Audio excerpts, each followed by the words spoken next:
প্রশাসনের কর্তৃত্ব না থাকায় ধর্ষণের ঘটনা বেড়ে যাচ্ছে বলে মন্তব্য করেছেন বিএনপি সিনিয়র যুগ্ম মহাসচিব রুহুল কবির রিজভী। তিনি বলেন, আজ যদি প্রশাসন ঠিক থাকতো তাহলে এই পরিস্থিতি তৈরি হতো না।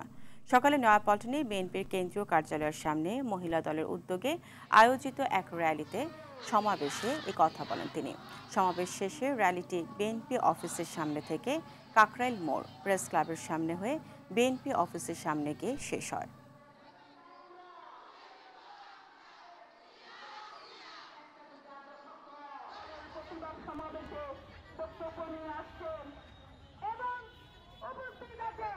আজকে ধর্ষণের পরিমাণ বেড়ে গেছে।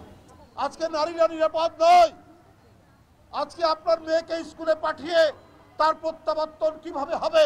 সে ক্ষতবিক্ষত হয়ে বাসায় ফিরবে, স্বাভাবিকভাবে বাসায় ফিরবে, তার কোনো নিরাপত্তা নেই।